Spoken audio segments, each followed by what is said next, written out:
Hi everyone, it's Middle-Aged Gamer Guy here, live from London. How you doing? How you doing? With another Tuesday night gaming chat where we talk about all the latest gaming news and reviews from the last 7 days or so. How is everyone? Let's see who's in chat. Kindred was the first one here. Good evening, sir. Good to see you. Chloe, good evening. How you doing? Rock News, good evening. How you doing? Flame, good evening. We are broadcasting live on YouTube and Twitch. Hope you're all doing good. Retro Shazar, hello. How are you? Hope all is well. So yes, for those who didn't see, as of yesterday, I am working in London currently on some gaming stuff I can't talk about. It is mega hot at the moment. iQuell has officially been a moderator for 18 months. Congratulations, iQuell. Says, I'm celebrating my 18-month mod anniversary. Thank you for being a mod. There you go. So greatly appreciate it. But yeah, we are, and it's mega hot here. Mega hot, as you can tell. Evening, everyone. So looking at buying some little extra things for people for the Berry Meetup. The Berry Meetup is now sold out. So the Twitch Meetup in Manchester, which is Friday next week, has sold out. There is now a waiting list for tickets, which is phenomenal. So I'm really happy about that. So that's great. We are good. Still super hot here as well. What's new? Over 200 people. Over 200 people, Rock News, attending. There you go. Wonder how much of the 18 months he spent been eating his tea. I know. I wonder as well. I do wonder. Camera keeps freezing. Does it? Is that for anyone else? Can my co-host and guest confirm that that is a thing as well? Is that happening? I can see Dave frantically typing away. It's happened a couple of times. Thank you, Dave. Okay, let me know if it keeps happening. I wonder if I can drop. Okay, so I wonder if it's the internet here. It's probably the internet. Tell you what then, if I see if I can do something clever. Oh, I can't without ending the stream. Damn it. Yeah, well, we're just going to have to live with it then. If it's really bad, let me know. I'm not seeing that at all. And I'm even looking on my preview window and not seeing it. So as long as you can hear me, then we'll get away with it. But I was going to see if I could drop the resolution of the stream down, but I can't without ending it, and I ain't going to do that. Unless it gets really bad. Just keep me in the loop, folks. I've just seen it on my preview window. Yeah, I can live with that. We've had guests that's happened to, so fine. Okay, without further ado, talking to the man who's been keeping an eye on what's going on backstage for me. Please give it up for the co-host who knows the most, the one and only Mr. Davy Jones. Good evening, mate. How you doing? All right, how are you? I'm not too bad, thank you. Good. Kinshu said, so you had better internet in South America than London? Possibly, yes. Doesn't make sense, does it? I know.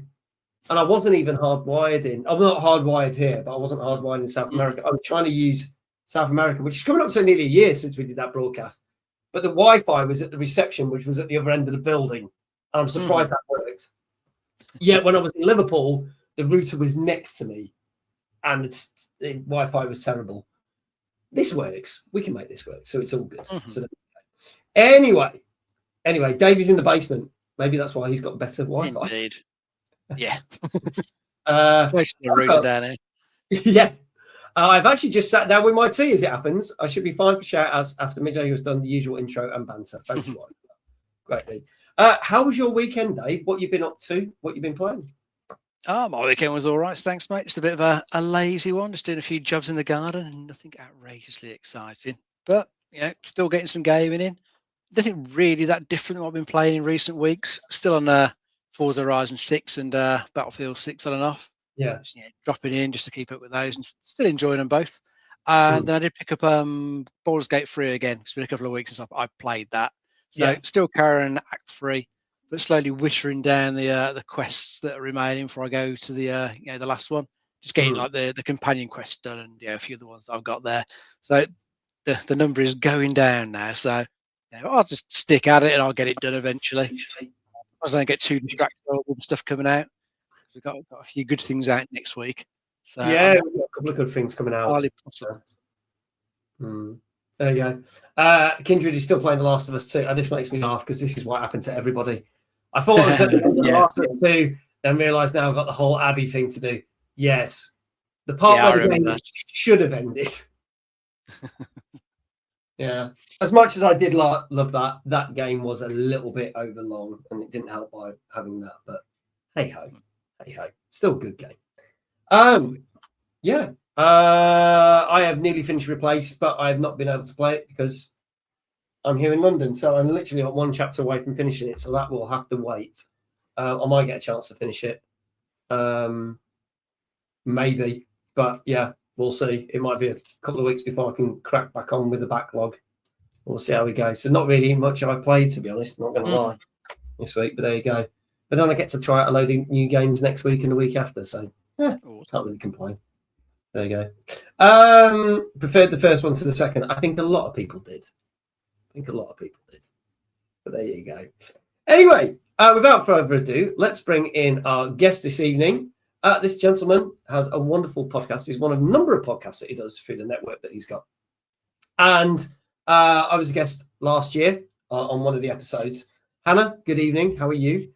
And this year, there is a brand new episode that features me, which goes live tomorrow.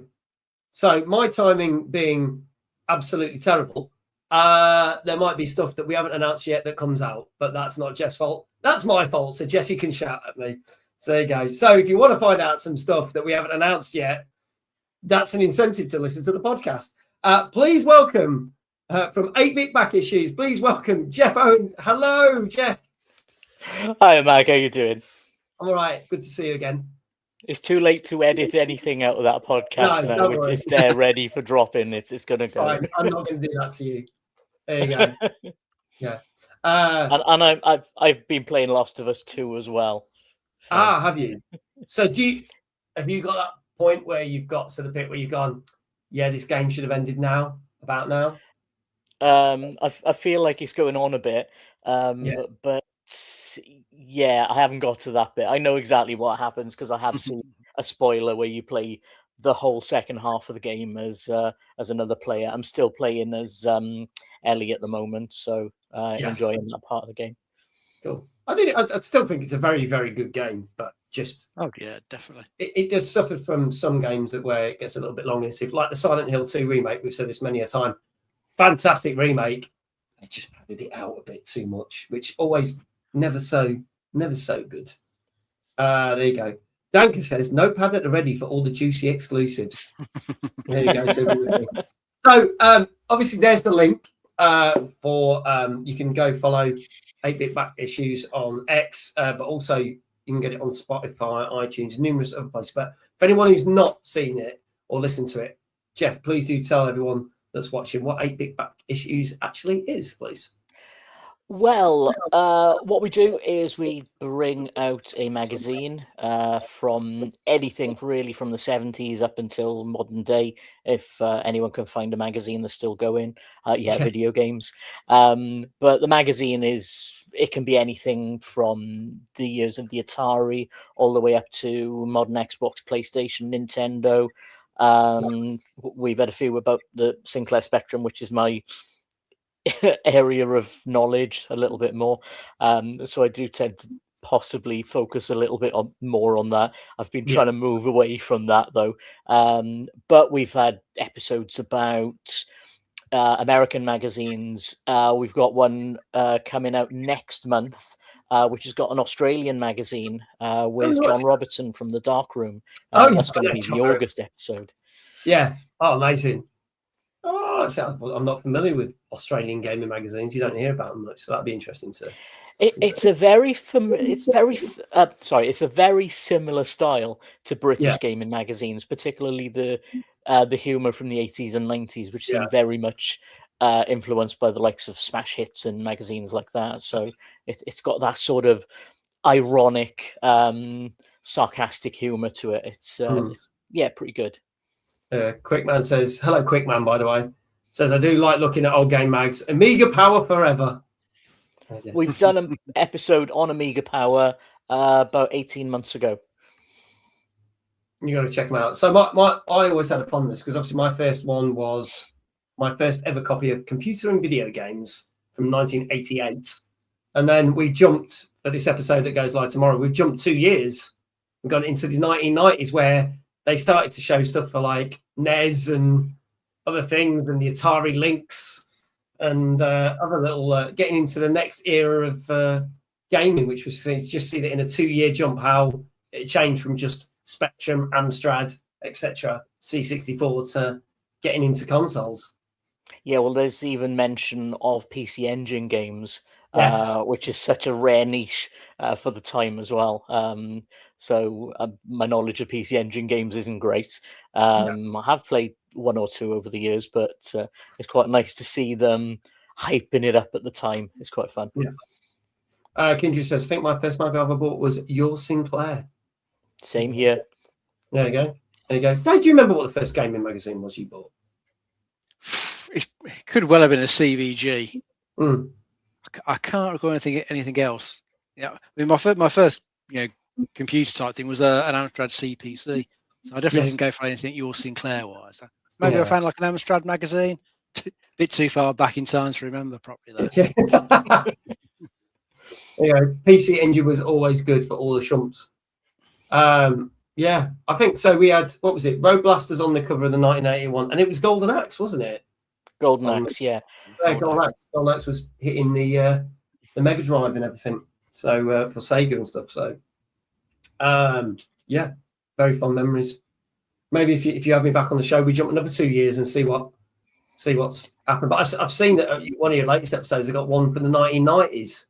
We had is it Louise from Eternity? Yeah, bizarrely. The rapper was it or something?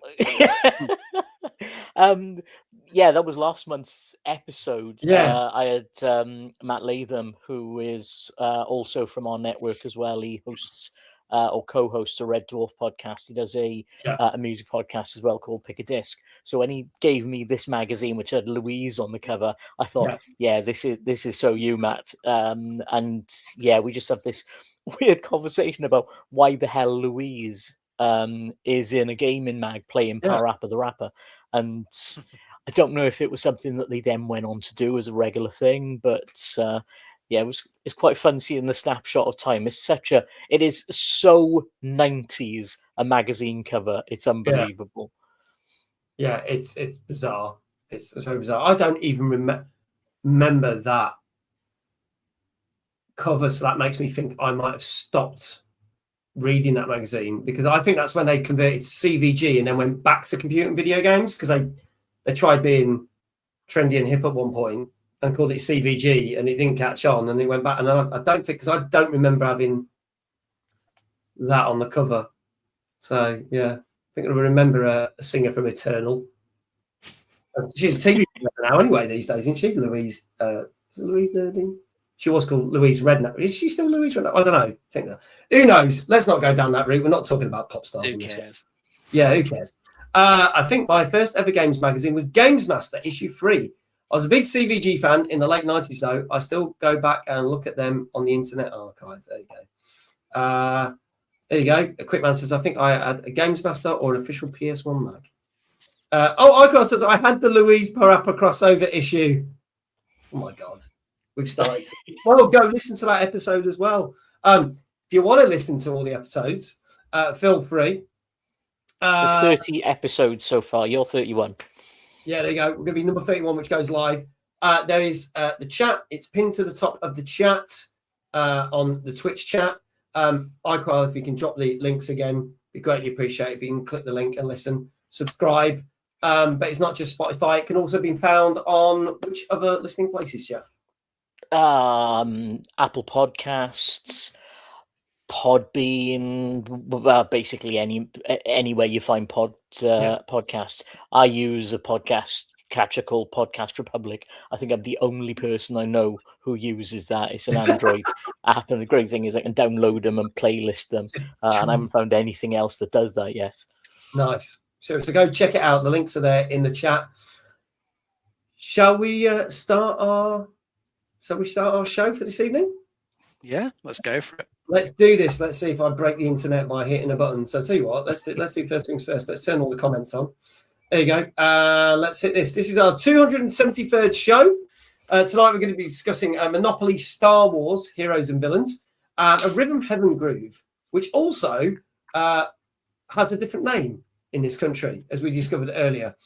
So there you go. Also, we're going to be discussing the mass Xbox layoffs and the end of physical media, as well as the Xbox retail charts.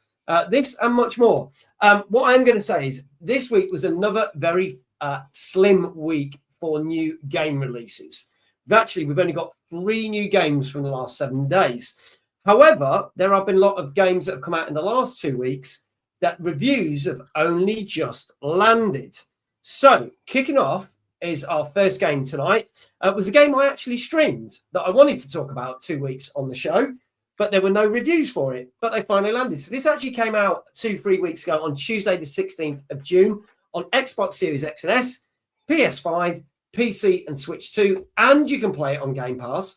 And this was Junkster.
You're on mute.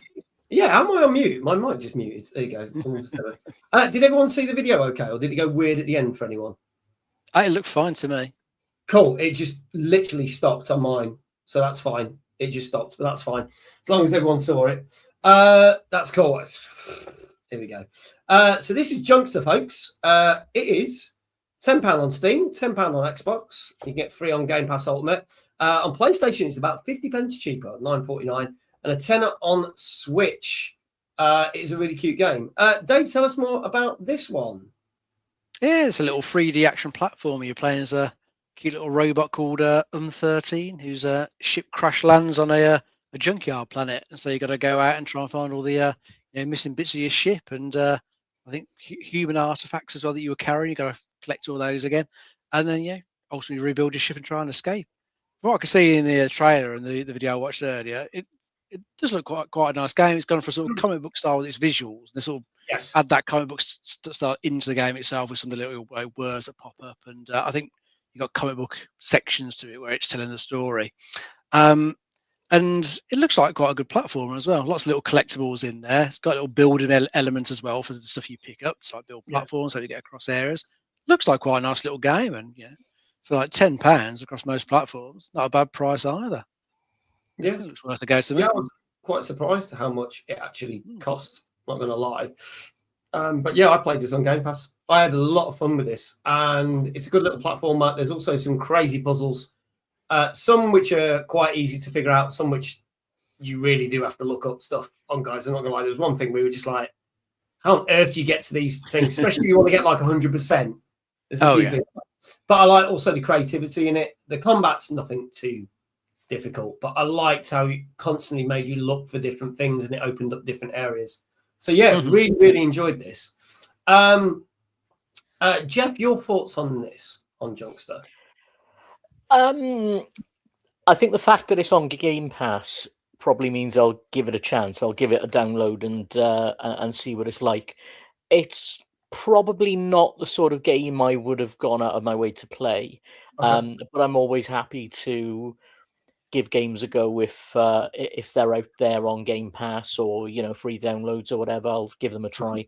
And both of you are saying how good it is, how fun it is, and I do quite like the sort of comic book aesthetic about it, the cell shading, the Batman 1960s Batman sort of thwack and kapow captions that are coming up as well. I thought, it sort of appeals to my sense of humor. I'll give it a go. I'll give it an hour and see if I play beyond that. But I'll give it a go. All right. Okay. Well, for those who've not seen the show, we don't review the games. Technically, we scour the internet, find lots of different reviews from lots of different outlets, and look at the critic score and turn that into an average score. You may agree with it, you may not, but you can guess anything between a 0 and a 10, and you can have 0.5s as well. People are already starting putting scores in chat, so let's see what people are saying. Chloe says a safe 7, methinks. Danka, 8. Quickman, 7.5. Hannah, 8. Rockmuse, 7. Kindred, 8. Dave, I'll start with you. What do you reckon this got? I'm going to go with, I'm going to say 7 for this one. Safe 7 for this one. Retro Shazar saying an 8. Geoff, what do you reckon this has got? Let's go with an 8. Okay, going for an 8. All right. And Flame is saying a 7. Folks, this is your last chance. This is Junkster, which came out on Tuesday, the 16th of June on Xbox Series X and S, PS5, PC, Switch 2, and is on Game Pass. And if there are no more guesses in the chat, I can tell you that this... Oh, iQual coming in with a 7.5. I can tell you this got an 8 out of 10. And rightly so, because I thought it was a really, really good game. Probably enjoyed it. I at some point, I want to try and finish it. I don't think it's a mega long game as well. It's literally like 12 or 14 levels. And I think some of them are like quite lengthy and some are quite short. So it kind of balances out quite nicely. So yeah, so there you go. Get a shout out for Geoff. Congratulations, Geoff. You got it right. Well done. That's your first one right. Let's see who else in chat got it right as well. Retro Jazar, congratulations. Kindred, you got it right. Hannah, you got it right. And Danka, you are all 1 for 1 off the starting bat, which is perfect. And there you go. If you're not listening to 8-Bit Back Issues, go click those links. You'll be able to hear not only last month's episode, but the latest episode that launches tomorrow with moi on it. There you go. So let's move on to our second game this evening. Let's see if the trailer works for me. This is a DLC to a game that we have spoken about before. This DLC came out 1 week later on Tuesday, the 23rd of June for PC, Xbox Series X and S, and PS5. And this is for Frostpunk 2. And the DLC is called Breach of Trust. Let's have a look at the DLC trailer for this. On bare bones and icy stone, we painted a city with our blood and guts. We tamed nature's soul. Abundance flow from the red hill's mouth as steam gave us warm homes, full bellies, and peace of heart. The mountain roars doom and coughs of black smoke. The endless night comes long and cold. Raise lantern light and fall our voice. The city shall live as long as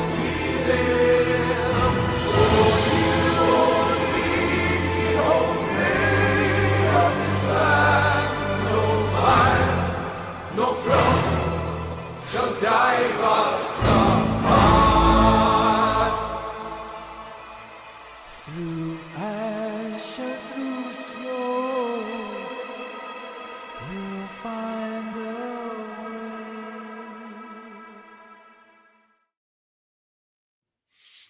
There you go, folks. Let me know. Geoff said the sound went on the trailer. It was working for me. I think we're just having weird things going on here. Dave, could you hear the sound for the trailer? Yeah, I thought it was okay. I didn't notice anything go funny on it from my point of view. Okay, weird. So I've had a weird video where it didn't look like it was playing, and Geoff's had one where we'll just have to go with it. As long as the chat saw it and it says it's fine, we'll go with it. I have no idea what's going on. Gremlins tonight. We'll blame the heat. It's Gremlins tonight. Yeah, we had it last night with Twitch. All the things that people do the redeems all came out in the wrong order. It's like it's supposed to come out in list order. We're just firing it out there. Brian, good evening. Says it worked fine for me. Good to see you. So this DLC is £11 on PC on Steam, £10.74 on Xbox, and is cheapest on PlayStation at $9.99. So Dave, tell us a little bit more about this DLC, please.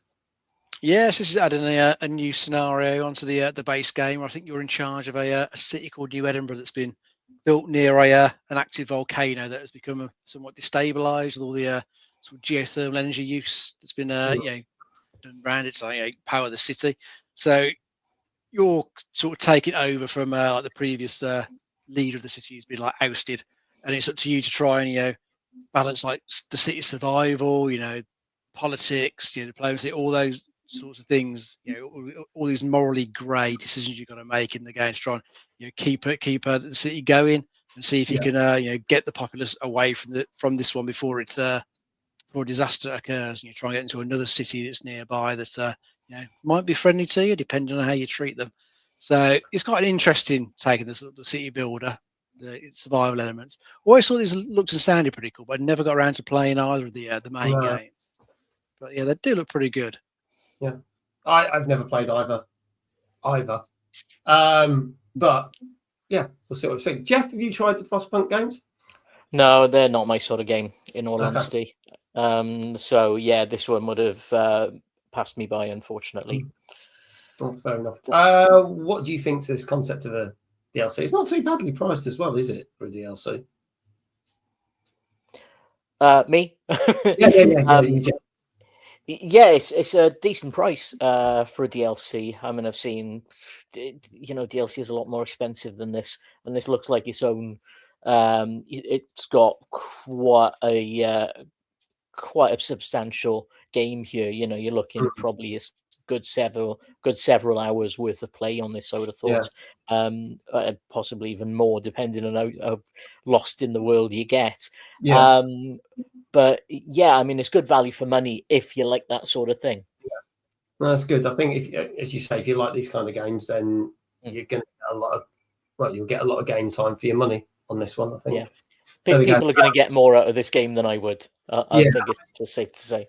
It's not something I would play personally, but there you go. I'm like you.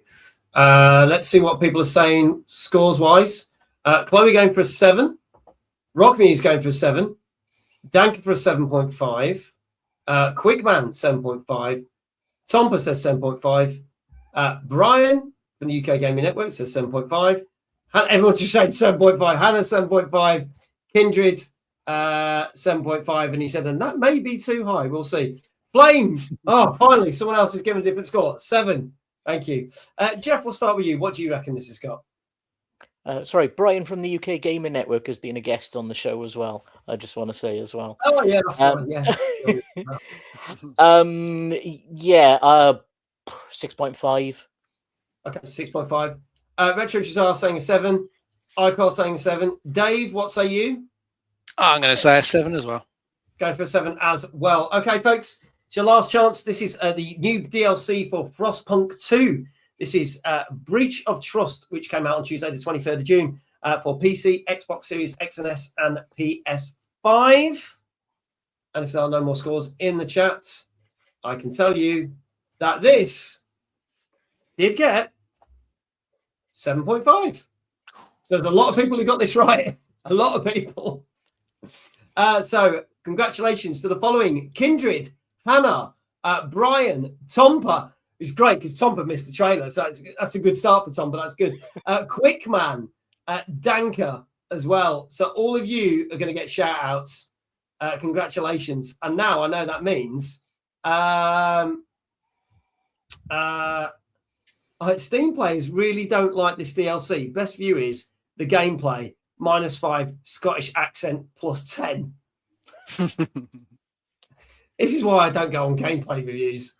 There you go. Fence sitting wins. Indeed it does. So congratulations to you. So some of you are 2 for 2 tonight. Well done. And while those scores are being dashed out, thank you, iQuail, let's talk about some gaming news. And yes, just like the last couple of weeks, pretty much none of the gaming news is anything happy. It's all really miserable, I'm not going to lie. And we're going to kick off with this because literally after we finished last week's show, it was announced that Xbox were considering cancelling Arcane's Blade game. Now, we're still waiting to see what's happening. We are going to talk about what's happening with the other studios and stuff later. So we're not going to go on with what's happening to what studios just yet. But we want to talk about this because obviously the reasons Xbox were considering cancelling this is, one, it's gone massively over budget, apparently, according to Microsoft. And the date for release has been pushed back till 2027, and we've got no firm release date for this. This is one of 5 studios that Xbox already stated at the back end of June were looking to possibly sell off, move, or do something with. So not necessarily close down. Obviously, I said we'll talk about what happened to them a little bit later on. But this was one of 5. So Arcane was one. Double Fine was the other, known for stuff like Psychonauts and obviously my game of the year last year, Keeper. Undead Labs, who had recently just announced State of Decay 3. Compulsion Games, who brought out, again, a fantastic game, South of Midnight last year. And Ninja Theory, who also had a game announced at the Xbox Showcase just over a month ago with the brand new Hellblade game. So we had 2 games actually announced from studios that they were considering to get rid of. So this is the thing. Before we get into the whole in-depth of what's happening to these studios, as I said, we'll talk about that later. The Blade game, we've not really seen any footage since 2023. And then what we've seen is not really any gameplay. It's just a bit of sort of, yeah. This feels like it's also gone the same way as that other Marvel game, which was the Hydra game, 18, whatever it was, with Captain America and Black Panther. And we're still yet to see any proper decent gameplay. We just had the same trailer and over again for 3 years. Do we think this is going to go the same way as that? Do we think this is not actually going to get saved and this will be a project that gets scrapped? I mean, it could well be on the pile to get scrapped because there's one problem it's got is it's a licensed IP, and they're probably going to have to pay like Disney a huge amount of money, for, licensing it when the game comes out. Disney will be taking lots of royalties, for that. So perhaps Microsoft, wouldn't make much back from it, if it doesn't sell particularly well. So they might be weighing that up and thinking, if we let it go for another year, it's going to cost us another like 50 million. Do we think we'll make that back? Possibly not. I mean, we don't know exactly what the game is going to be because we haven't seen any gameplay of it. You can only really go on what Arcane did in the past, and whilst they've done some good games in the past, not all of them have been like big sellers. The Dishonored series, I don't think sold particularly well, even though they're really fantastic games. I love. No, Prey didn't do sold poorly. Fantastic game again, though. It was a great game. Definitely was critically lauded, and I think did sell well. But I wasn't a huge fan of that one myself. Then, of course, we all know what happened with Redfall when that came out. That caused a closure with the other side of Arcane, the Austin Studios. It's just Arcane Leon that's hanging around with Blade at the moment. As much as I'd like to see it, I don't know. I just feel like it could be one of those ones that they'll just look at it and think it's not worth pumping more money in. But I would then hope that I'd find a way to sell Arcane so they can keep going. Because I think they are a good studio. They can do some good stuff. But I think a lot of these studios have got to try and find ways to make stuff faster and just with less of a cost, because AAA is just unsustainable really, unless you can guarantee you're going to make your money back and more, it's just not really worth investing in some of these games anymore, unfortunately. They'd say 5 or more years and like 2, 3, 400 million. It's just like, how are you going to make your money back on those? Really hard. If this is already over budget, they aren't going to be willing to put any more money when Microsoft are trying to save money, which is worrying. Geoff, your thoughts on this, and I'll have a look at see what the chat's saying. It seems to be going through the same difficulties that the Blade movie is going through, because that's been in development hell for about 2-3 years now. The director has changed many times. The star has left the production.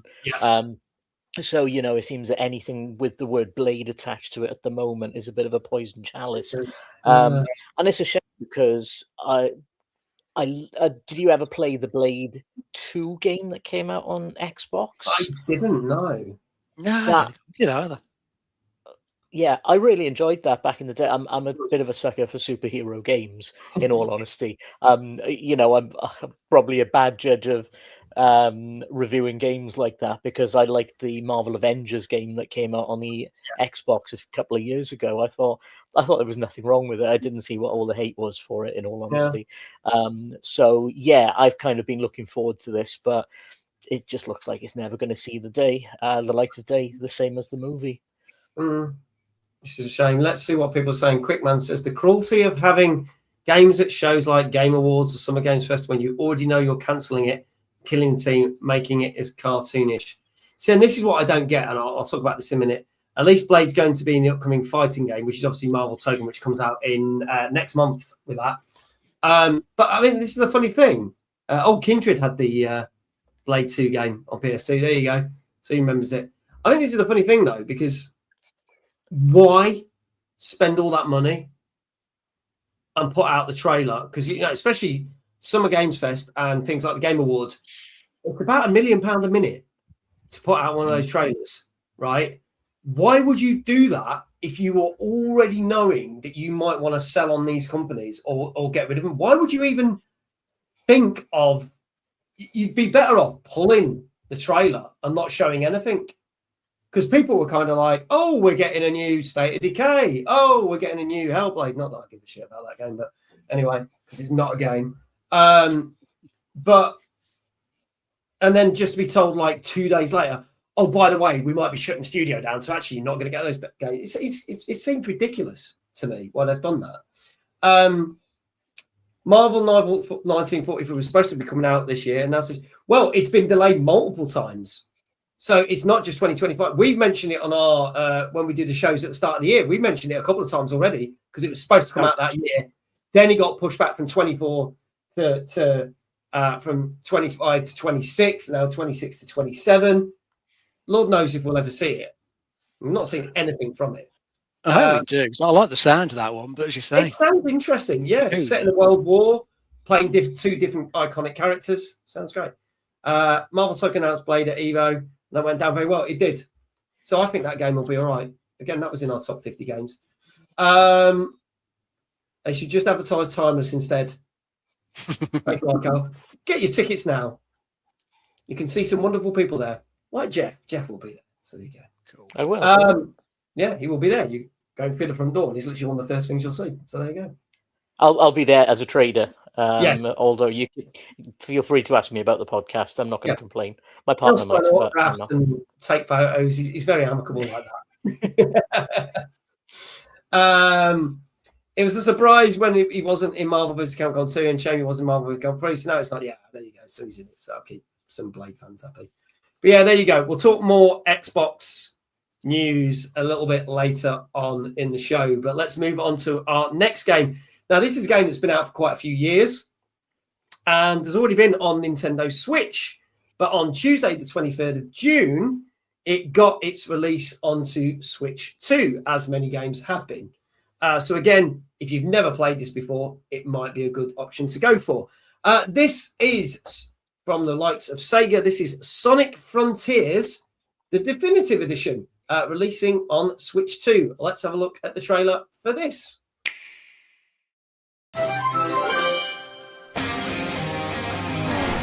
coming up on the Starfall Islands. You tracked the Chaos Emeralds here, right? Let's find out what drew them here. The skies ahead are vast and clear. I hold my breath, step up a gear, feel the wind, smell the air. Chances are everywhere. Hold it, Hedgehog! Before you embark, there is one other scenario to consider. I know it's been rough, and things are confusing, but I need you guys to just follow my lead. I need you three to find the Chaos Emeralds. You can count on us.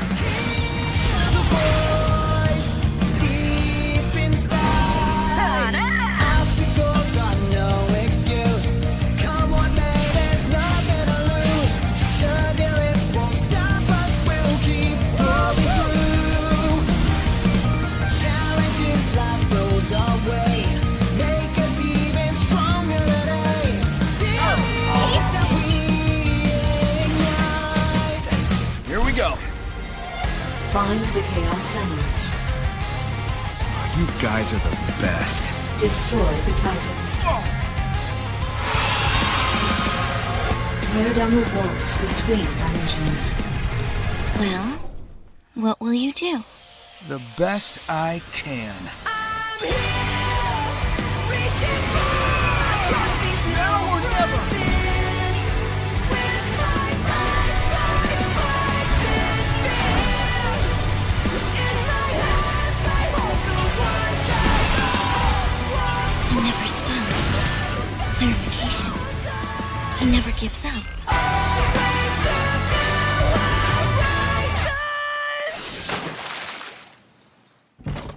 Wow. Nice catch, Sonic. There you go. Sonic Frontiers finally makes its way onto Switch 2. I'm not going to say anything about this game just yet because I played this going quite a while back. So, Dave, I'll let you tell people who may not have played it what this one is all about. Yeah, so in this one, this is Sonic ends up on the Starfall Islands trying to find the Chaos Emeralds, and the design for this one was they gave you quite a lot of open zones with lots of like little sort of puzzles and lots of platforming to do, and then lots of these big boss fights as you're making your way across the different sort of biomes of the island. I can't remember, this never really grabbed me when it came out. I remember looking at some of the like the puzzle design and stuff like that, and just not really thinking it looked particularly good. And especially like the original Switch version did look a bit ropey, but I mean, the Switch not been that powerful. You can understand why this was a bit cut back. So it looks improved for the Switch 2, but I've seen various complaints that graphically it's still not really up to much. And then the one thing that's upset a lot of people is there's no upgrade path for this. So if you own the Switch 1 version, you have to buy this thing again for the Switch 2. Yeah, I mean, this does include a lot of other stuff that's come out since the original launch. There's various like DLC, like some more game stuff in there, more playable characters, lots of other bits and pieces. So you got all that in there, but it's a shame that there's no upgrade path. It's always a bit annoying when they do that. It'd be nice if there's one, but I know they haven't got to. But it always, you just check a box for a bit of a win with your customers if you put an upgrade path in there. So I think stuff like that is kind of like holding this back from getting decent scores from what I've seen. Okay, all right. Geoff, your thoughts on Sonic Frontiers? Was this one that you played on other platforms? I haven't got Switch, so I haven't played the original of this. I'm always a bit of a fan of Sonic, in all honesty, but I've never got into the 3D games as much. What I found quite funny is I don't know what's going on. I'm not hearing music on the trailers. I'm hearing the speech. So right at the end of that trailer, I just had a random "wow" from one of the characters right at the end. What's going on there? Why you're not getting it? I don't know. That's bizarre. I've tried messing around with my audio settings here if there's a problem with my speaker or something, but I'm not hearing music. I can only hear the speech, but that's fine. I'm getting the gist of it. What I did notice when I did the search for this earlier on today, just when you sent me the list of games we were going to be looking at, I had a quick look at this, and the first Google search result that came up was someone saying this is a terrible game, and I thought, oh, okay, don't know if it looks that bad. In all honesty, yeah, I think I'd give this a go. As I said, it's a Sonic game. I'm happy to give it a try. Yeah. So I got to play this about 9 months ahead of its release, going back quite a few years ago at a trade show. And the demo I played, I was like, this is great. I really like this. And then it came out and I didn't get around to playing it. And about a year later, it came to PS Plus. So I played it on PlayStation 5. And I played all the bit that I played in the demo and the trade show. And then after that bit, I carried on playing and went, oh shit, this isn't as good as I thought it was going to be. And I felt it just dragged a bit. I know some people loved it. I just couldn't get into it. I was like, Dave, I got so far and I was like, this just feels like there's no sense of what the hell you're supposed to be doing. I know it's like a semi-open world thing, but it just didn't seem coherent. So I didn't like it. I was massively disappointed with it. I think I've still got it on my PlayStation 5. So I did hear when it came to Switch, as Dave said, it didn't do very well and it did suffer. So you would think that a Switch 2 release will be better, because that's the whole point of releasing on Switch 2. The game will be better. But we'll find out. Jenny, good evening. You've just joined us. Good to see you. But let's see what people are saying scores-wise. Also, this is 45 quid, by the way, if you want this on Switch 2. So if you'd already bought it on Switch, and as Dave said, you can't get an upgrade thing for it, you want to buy it, you've got to shell out another 45 quid for this. Danka says, a good game, but heard this version does seem to have issues. 5.5. Hannah said 7. Rockme said 6. Aqua said, I completed this game, but don't remember being able to choose your character. I think that came afterwards in DLC, because you can now, apparently. Couldn't at the start, but then you could have to, yeah. Rockme said a 6. iQuail 6. Tompa 6.5. Already know the score of this one, so won't cheat, but I love Sonic Frontiers. This is a case of a great game, but a bad release. Hannah then changed her score to 6.5 after what we were saying. Brian said a 6. He said, oh, good old Big Cat, voiced by Duke Nukem. There you go. I didn't know that. What a shame. 6, says Jenny. Good to see you, mate. And you, Jenny. Good to see you. Retro Jazar saying a 7. Flame saying a 6.5. Chat, get your scores in now. Kindred is saying a 5 out of 10. Dave, we'll start with you on this one. What is it you've got? I'll try a 6 for this. Okay, going for 6. Jeff, what do you reckon? Can I go the same score? Because I think 6 is probably about the... Yeah, 6 is what I'm thinking of as well for this. All right, going for a 6. Folks, this is your last chance. This is Sonic Frontiers Definitive Edition, which came out on Switch 2 on Tuesday, the 23rd of June. And if there are no more scores in the chat, I can tell you that this got 5.5. So it's just above average, just slightly average. It doesn't play well on Switch 2, which you think it would. You think they would have learned the problems from the original Switch release, and they haven't. If you like the look of it, play it on Xbox or PlayStation. It's fine. I think you can get it on PC as well. I think it's on PC as well. So it's on all platforms. Just don't play it on any version of the Switch. Seriously. Because I know there's genuinely people that love it. I know Chaotic Neutral, who's been in our chat sometimes, loved this game. She played it all the way through start to finish. So just don't get it on Switch. I think I got bored pretty quickly on PS5. Same as me then, Kindred. I got bored of it quick. 5 gold rings, says Jenny. Yeah, on this case, 5.5. So the only person that gets a shout out for this one is Danka, who's bang on the nose. But he already knew that the original Switch version was pretty bad. So there you go. Well done, Danka. So Danka is 3 for 3 so far this evening. So there you go. Moving on. We're now coming to the new games. So games that will come out in the last 7 days or so. And we start off with a game that came out last Tuesday. The reviews literally came out after we finished the show. This is on PS5, Xbox Series X and S, Switch, Switch 2, and PC. And this is Monopoly Star Wars Heroes and Villains. Here we go. a crossover of galactic proportions. Monopoly like you've never played before.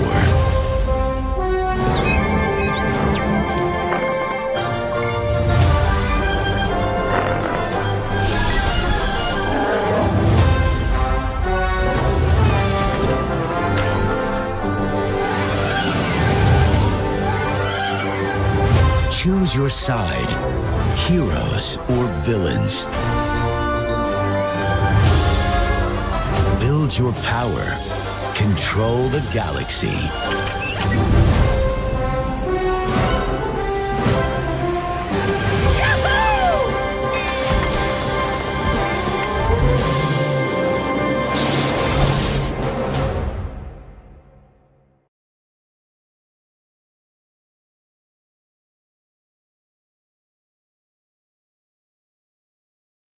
Did make me think they didn't have the rights to use the Star Wars music. So I was thinking the same. An orchestral thing. And as Rock News said, why did that sound like more like Back to the Future than that? I think they took a bit of Back to the Future, tiny bit of Star Wars, and something else, lumped it together and went, that'll do. We won't have to pay any copyright. But there you go. So yes, Monopoly Star Wars, Heroes and Villains. Dave, it pretty much says what it is on the tin, really, doesn't it? Oh yeah, Monopoly. I mean, we've had various, different themes of the board game over the years. I think even some of the digital games as well. So yeah, not surprising. And yeah, you might as well mix it with like a big franchise like Star Wars. I mean, it doesn't look anything particularly special. I mean, I think the animation and style of the characters is probably a little bit like the Clone Wars animation. Yeah, I never really liked the look of those. So the visuals of the characters really appeals to me in this. And I think the only sort of extra bit it's really got is looks like it's got some sort of mini games. Probably when you like hit go, or perhaps when you get onto the chance squares and stuff like that, you get these little mini games to do. And I think some of that can cause like some of the locations like switch control. So, it's another way to get control of some of the properties on the board, which is going to be themed after the various planets in the Star Wars galaxy. And I think this one is actually sort of team-based, so it's 2v2 or 3v3 it's meant to be. You could probably have some fun playing it with some friends, but you probably have to convince some friends to like bits away 25, couldn't it? Unless it popped up on like Game Pass or PS Plus. Yeah. Then you could probably have a laugh with a few beers with it, but I don't know, otherwise it's just Monopoly. I can't rush out and buy this. I was going to say you might as well buy the board game, but I'm guessing the board game will probably actually be more expensive than 25 quid. You never know. Because the board games seem to be more and more expensive these days. And it is 25 quid, as Kindred said, 25 quid across the board on all platforms. So there you go.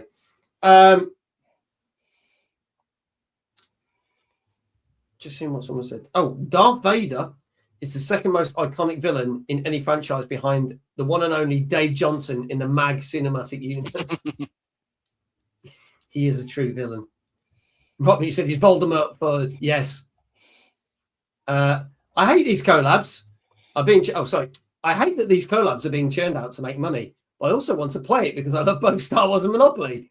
I like to play it as an actual board game. There is Star Wars Monopoly, though. Whether it's exactly like this. What's the betting? People download it for May the 4th, same as the Power Wash Simulator DLC. Well, Power Wash Simulator DLC is out in a week or two, which is obviously a Star Wars thing. But obviously May the 4th's been and gone. But then again, they'll probably do a silly sale. They do silly sales, don't they, on May the 4th for everything related to Star Wars. So I could probably see that happening. Yeah. Geoff, your thoughts on Monopoly Star Wars? Well, I'm pretty sure this isn't the first time we've had a Monopoly Star Wars computer game. I'm sure there was one back in the 90s before even the prequel movies were a thing. And I had a copy of this on CD-ROM, and I absolutely adored it. And I'm looking at this thinking, apart from people from the new films, what's different about it? I mean, it's Monopoly, really, so there's not going to be much that they can change. I'm pretty sure I remember things like X-Wings and that shooting characters in the game, and I'm thinking, yeah, it's a bit violent for a Monopoly game. But then you mentioned earlier on that 8-Bit Back Issues isn't the only podcast I do. I do a podcast about the other star related property. So Star Wars isn't my favorite thing. Having said that, yeah, I'll give it a go. Star Wars Monopoly. I love Monopoly. I love board games in general. And even as a Star Trek fan, I can't hate Star Wars. I'll play it. I'll give it a go. We'll see. It does look a lot of fun. There you go. People are discussing more villains in the chat. Voldemort above Sauron? Never. But Dave Johnson above them all? Yes. Jenny's just found the Star Wars board game. It's only £13.75. Go get that instead. No offense. Apparently there was Star Wars chess as well. I remember that. Also very iconic. There you go. Let's have a look. What's people saying scores wise? Get your scores in chat. Danker, 7 out of 10. Hannah, 7 out of 10. Brian says, keep thinking of buying this for streaming purposes. 7 out of 10. Kindred, 7 out of 10. Rockmuse, slightly high with a 7.5. Chloe, 7 out of 10. Tompa, 7 out of 10. Seems to be the favourite here. Flame, 7 out of 10. Folks, get your scores in the chat. Geoff, I'll go with you. What do you reckon this got? Everybody's going for 7 out of 10. I'm going to go for 7.5. I'm going to... Okay. Going a little one step higher. Retro Shazar, also agreeing with you. Apparently the Star Wars chest is a lot more expensive than £13.50. So there you go. Jenny says a 6. Arcos saying a 7. Here's the one that we speak of. Dave Housen, 7 out of 10. Quickman, 7 out of 10. Dun, dun, dun, dun, dun. Something like that. Or dun, dun, dun, dun, dun, dun, dun, dun, dun. That's what that's supposed to be. The villain of the hour. Good work, Dave. Sir David of Bucketshire. Best video Monopoly game has got to be Monopoly Party on PS2. There you go. Bit of a throwback. Dave, what would you score this? I'll try a 7. Okay. Going for a 7. The Ubisoft Monopoly releases are bad. It's funny because this is one of the few Ubisoft games that I didn't even get offered. There's no talk about it on the Ubisoft portal, which is really weird. Until you mentioned it for this week's show, I hadn't heard of this. I didn't know it was coming out. This originally was supposed to come out a couple of weeks ago and then got pushed back to the end of the month. So we would have originally talked about this at the start of the month. It got pushed back about 3 weeks. But still no, chat about it there. All right. Let's go. Dave, what did you say, sorry? I said a 7. 7 as well. Okay. All right. Folks, if there are no more scores, this is Monopoly Star Wars, Heroes and Villains, which came out last Tuesday on PS5, Xbox Series X and S, Switch and Switch 2, and PC. And this, if there's no more scores, got 7 out of 10. Cool. There you go. Congratulations. So there you I go. shouldn't have gone against the crowd. It's gone against you, Geoff. I'm really sorry. It's gone against you. Hero or zero. There you go. Danker is now 4-4-4. Dave, will come back to you because you got it right. But if anyone wants to do exclamation Dave, feel free. But Quickman, Dave Housen, Iquail, Flame, Tompa, Chloe, Kindred, Hannah, and Danker all got it right. So have fun with the shout outs. There's going to be a lot of shout outs. There you go. Hannah is now 3 for 4. Danker is 4 for 4. Let us know anyone else. Hannah says that's the best I've done in weeks. Quickman says 3 for 4. Got to be my best record ever. Kindred is also 3 for 4. So we got some people doing well. Some people doing well. Bear in mind, we've got another 2 games to go. So there you go. Thank you, Dave. Greatly appreciate it. Now, Dave, for those who don't know, he does not stream. We have to give him a shout out. How do you want your shout out tonight, Dave? Well, what are your options in the room? Can you hide behind the chair? Can you rearrange the artwork on the wall? I can't rearrange the artwork on the wall. I don't think you can spin around, can you? Is that a spinny chair? Was it got wheels on? Could you slide? Could you slide from left to right? If I move the deck. chair. Gonna go through the wall. Dave! It's an experiment. We'll work on this for next week. Valiant. But then I'll give you a little. Can I give you a little swirl without looking at it over? Not really. It's a bit sliding all over the floor. There you go.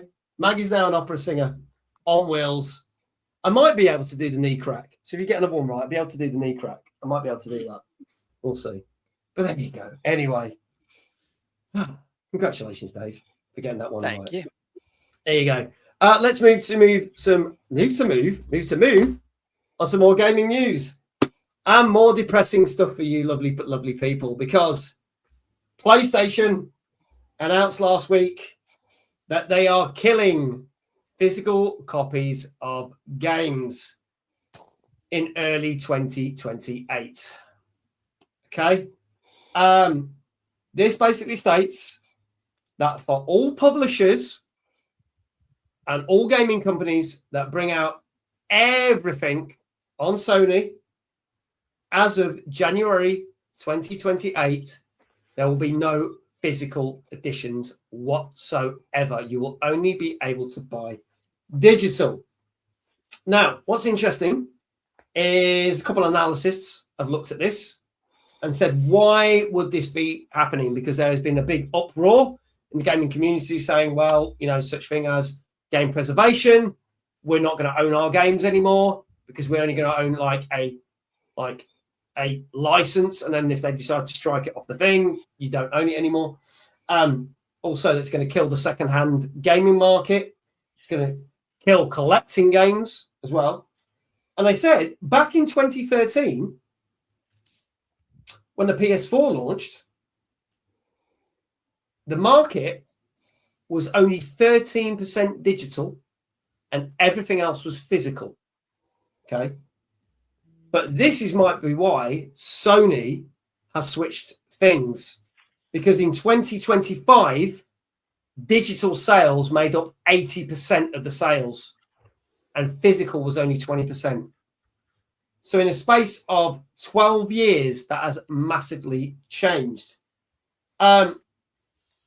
This has also led to lots of speculation, because obviously if you are not creating physical games, it means that it's actually cheaper to do this in some respects. It also means that if you brought out a console without a disk drive, you need less components. Therefore, it is cheaper to make the consoles. And it does stipulate that they reckon that because of this and because they are doing this, that the PlayStation 6 is likely to come out near the back end of 2028, because they will get everyone ready to have no physical games, and then 9-10 months later, boom, here's your brand new PlayStation with no disk drive. As Lava Bean says, no backwards compatibility. Correct, unless they can find a way of doing it digitally. But then again, Xbox did it in a clever way, whereas if you had an old copy of the game like the 360 and you stuck it in an Xbox One or a Series X, it knew you had it, and then you could download it and play a downloaded version of it, or you didn't need the disc. How are you going to do that if you ain't got a disc drive? Yeah. You think you still need the disc on the Xbox, though, don't you?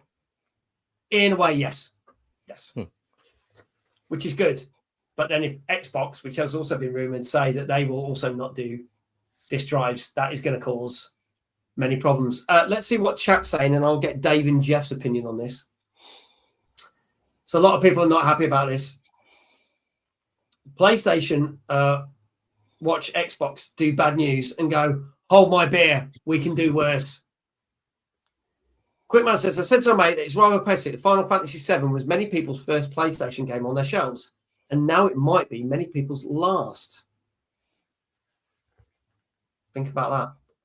They really didn't expect the response to be quite so negative, did they? Nope. Oh, they're cheaper to make. So does that trickle down to the retail price of the system? Of course it won't. Of course not. I can understand Xbox having that bigger digital, as that some of their consoles don't have physical drives. All PlayStations have had drives. The figures they are quoting are not accurate because obviously 80% sales would be digital when 85% of the games are digital only. As I say, came from some analysts. Don't blame me. They got it wrong.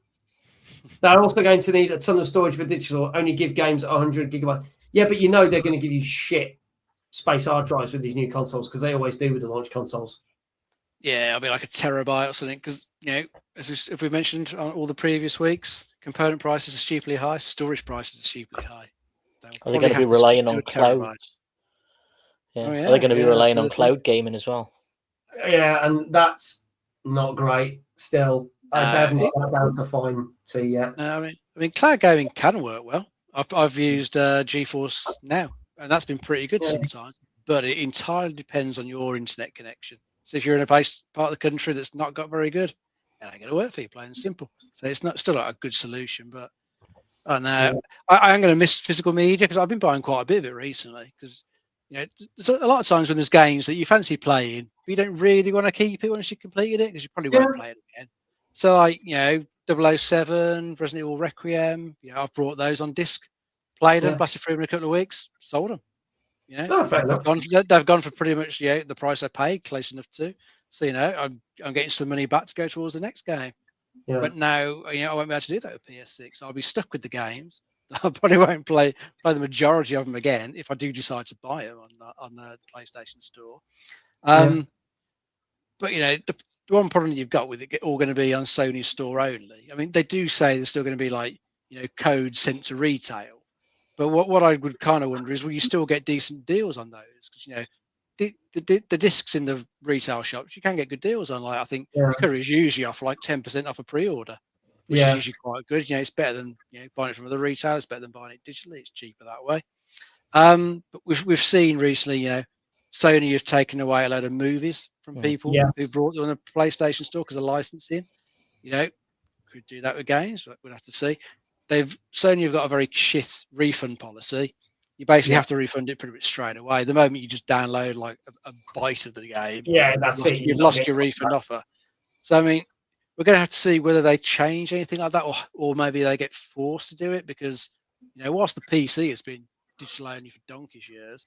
At least Steam's got a good refund policy. You can play up to 2 hours of a game. If you don't like it, refund it. No questions asked. Yeah. That's quite good. PC's also got multiple storefronts on there for competition. Sony will be the only digital storefront offering their games, so they don't have to be competitive. They can keep games at high prices, probably a bit like Nintendo do. Yeah. So we're going to have to worry about stuff like that. And the other problem you'll have is, for pretty much like all consoles that have been out so far, X number of years down the line, you could get one of those consoles and still get hold of media to play on it. 20 years down the line, if you brought a PS6 when they've closed the PS6 store, it would just be a brick, wouldn't it? Yeah, you wouldn't be able to buy anything to play on it. It'd be useless. So it's really, kills any preservation with some of their games. So I don't know. Stuff like this just make me rethink whether I would get like a PS6, next time. I mean, at the moment, God knows what the price of these things are going to be, so I might be holding on to my PS5 Pro for quite a number of years, sticking with that. Yeah. Or just move fully to PC. Have to bloody see. There we go. Zoidberg's put a good example down there. It's purely for controller prices. God of War Ragnarok is currently 70 quid PlayStation Door. We can get it for 26 quid on Amazon. For a disc copy. Yeah, stuff should go down in prices. It's been out, but if it's digital, they can just keep it high. And if they've got no competition, like I just said, they can keep it high forever if they wanted to. Yeah. We're going to have no reason for stores on the high street. Well, most gaming stores don't exist in this country or in America because they're all closing down anyway. So they've already screwed the gaming industry with that because why? Let's have a look at some of the comments and I'll come to Geoff for his thoughts. I've always been a whatever platform I feel like gamer, but my brother who's been Sony since PS1 has told me they're just going to go PC when Sony drops discs. I mean, but PC don't get CDs with that, is that? Because that's all online. But no, but as I say, at least you've got competing storefronts. And you've got prices. Yeah, and if Yeah. you buy something from Good Old Games, it's DRM free. So you will forever have like the executable files on your machine that's to use good. however you want forever. Can't be taken away from you. So PC has got benefits. Yeah, that's true. I have to go back to my 5 times 2 terabyte external hard drives attached to my Xbox or PlayStation. Then some games need to be played off internal drive. They're doing that more and more. You know, I had an external hard drive, and when the Xbox Series X came out, for the first year, there was games I could play on it. As the years have gone on, I can't run anything off it now. Anything that's new will not run off that. It has to be on the hard drive. Yeah. Just not fast enough, unfortunately. No. Digital and physical gaming are both great for different reasons. I love both. The problem is when you don't get the choice, consumer freedom keeps getting taken away. I'm a big retro gamer, and it makes me fear for the future of retro gaming. Will old codes be usable to redeem games after they are pulled for licensing reasons? Doubt it. Probably not. Yeah, I'd like. So if you hang on to a code and you haven't used it, and then they take the license away and you go use it, it'll probably just say this code's invalid. So you spent a load of money a couple of years ago on a code and you can't get it. The death of browsing the used games section hurts my childhood self. No more CEX. Yeah, it's going to kill places like CEX. Whether it will then start to kill 10, 20 years down the line, retro gaming markets. Because there will be no games for retro gaming markets to stand apart from stuff that's from like 40 years ago. I've checked the channel budget and we can't afford a PS6. We can't even afford a meal deal. We better become a retro channel. No, screw that. No more finding the weirdest game you've never heard of for a 10 at a game. No more. No. Geoff, your thoughts on this? Because I know you've got quite a few thoughts. Makes me wonder about the competition thing, because as you said, at least with PC gaming, you've got Epic, you've got Steam, you've got Good Old Games. If they take away the physical aspect on PlayStation, does that mean then that the competitors, whatever the competitors commission, because I know Apple or Android got into trouble quite recently for only having their storefront, and you could only buy things from their storefront. And I know they got into trouble for that. Is it likely that Sony are going to fall into the same trap? Are they going to have to offer different storefronts for people to be able to buy games digitally? Maybe that's the way the market is going to go. Maybe companies like GameStation are going to be selling, not GameStation, but GameStop, that sort of thing. Yeah. They're going to have digital storefronts that they can then put onto the PlayStation and the Xbox. And the other thing as well is when you take away the disk drives, I still buy movies on physical media. My Xbox is what I watch Blu-rays on. Yeah, same. And that's going to go away as well, because I don't even know if you can buy Blu-ray players which aren't in Xboxes and PlayStations anymore. Separate Blu-ray players that plug into the TV. That is my entertainment system. What are we going to be able to watch those movies on, those DVDs, those Blu-rays that we've got, if we haven't got those anymore? Yeah. Brian says, already said last year that I wouldn't buy a PS6 without a disc drive, so Sony have confirmed my choice for me. This might be a stupid question, but we'll ask anyway. If Sony wanted to remove access to a game, then would they not be able to do that physical media or not? Since the modern consoles are so online, they could just block access to anything they want. That's true. The crew doesn't work anymore. Yeah. You can argue they probably could block something, but if it's already been sold, they don't tend to. If you take the Forza games, like Xbox always, drop off because of licensing. Yeah, you can't buy it anymore. But if you've already got it on disc, or you've already bought it on digital, you can still play it because it doesn't matter about the license. Then it was sold when they had the license. Yeah. One other thing as well I wanted to say was that Xbox have started working towards people changing their physical games to a digital ownership, which tells me that they're kind of looking to do the same sort of thing. Yeah. They haven't said that they're bringing it into physical ownership, but if people are saying that their discs will be transferred to digital, that kind of makes you think that they're going the same way.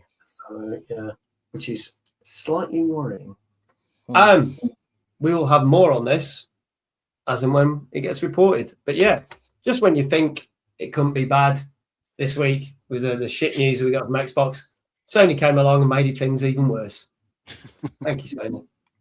Let's move on to our next game. Now, this is a brand new game which came out on Thursday, the 2nd of July, for Switch and Switch 2. And weirdly, this has confused a few people because this has two names. And it is a sequel to another Switch game from quite some time ago. Let's have a look at this. This is worldly known as Rhythm Heaven Groove. Let's have a look at the trailer for this. In the Rhythm Heaven Groove game, don't see the beat, feel the beat. There it is. Just wait for the cue.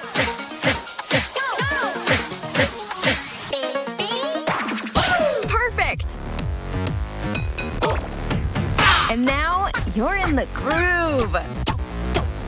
Challenge your rhythm while playing solo or multiplayer in over 80 rhythm games. Rhythm Heaven Groove. Available now on the Nintendo Switch system. A free demo is also available now on Nintendo eShop.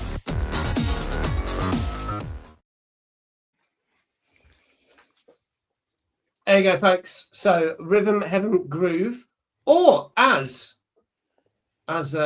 Kindred put, this is 34 quid, but it's known as Rhythm Paradise Groove as well. So just to be, but that was kind of the version that we got. There you go. And there is a demo as announced, so you can try the demo as well. God, I jumped out my seat when they first announced that. There you go. Love this series.